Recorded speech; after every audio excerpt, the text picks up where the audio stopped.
نحمده ونصلي على رسوله الكريم اما بعد فاعوذ بالله من الشيطان الرجيم بسم الله الرحمن الرحيم الحمد لله رب العالمين الرحمن الرحيم مالك يوم الدين إياك نعبد وإياك نستعين اهدنا الصراط المستقيم صراط الذين أنعمت عليهم غير المغضوب عليهم ولا الضالين آمین۔ قرآن عظیم کے درس کا باقاعدہ افتتاح انشاءاللہ العزیز ہم کر رہے ہیں۔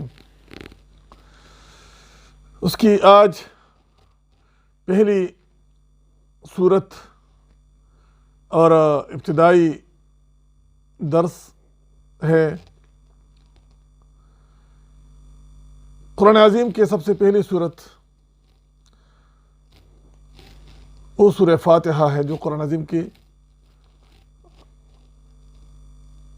موجودہ ترتیب میں ہمارے پاس جو موجود ہے،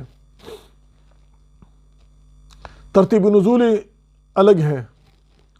اس میں تو پہلا سورت وہ اقرأ بسم ربک الذی خلق وہ وحی نازل ہوئی تھی،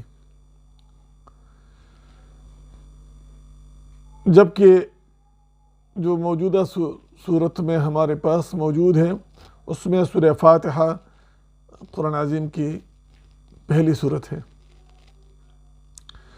فاتحہ کے معنی بھی یہی ہے، آغاز، ابتدا۔ اس لیے سورہ فاتحہ کو فاتحۃ الکتاب بھی کہتے ہیں۔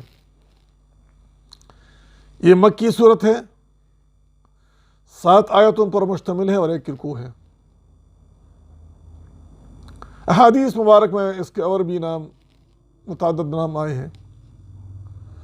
ام القرآن بھی اس صورت کو کہا جاتا ہے، 7 المثانی بھی اس کو کہا جاتا ہے، کیونکہ 2 دفعہ نازل ہوا، یہ 7 آیتیں ہیں،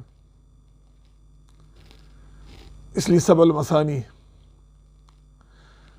القرآن العظیم بھی اسے کہا جاتا ہے، الشفاء سورہ شفاء بھی اسے کہا جاتا ہے، الرقیہ بھی اسے کہا جاتا ہے۔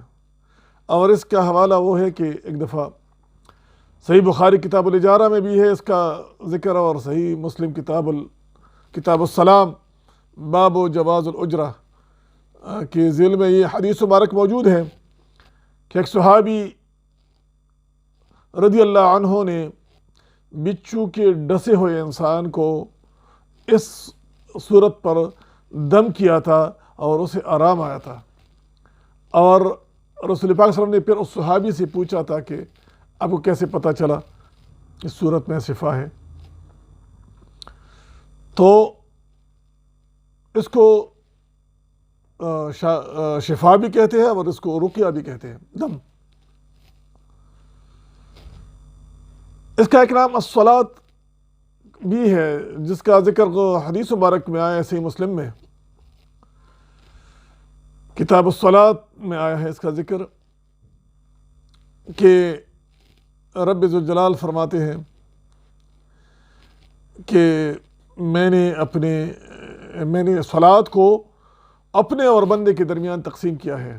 تو صلاۃ سے مراد یہ سورہ فاتحہ ہے، کہ اس کے جو پہلے آیتیں ہیں 4 وہ اللہ کے لیے ہے، اللہ کے صفات ہیں، اور آخری جو 3 آیتیں ہیں وہ بندے کے لیے اپنی دعا ہے، وہ اپنی دعا مانگ رہے ہیں آخری آیتوں میں۔ تو سورہ فاتحہ اللہ اور بندے کے درمیان اس طرح تقسیم ہوا ہے۔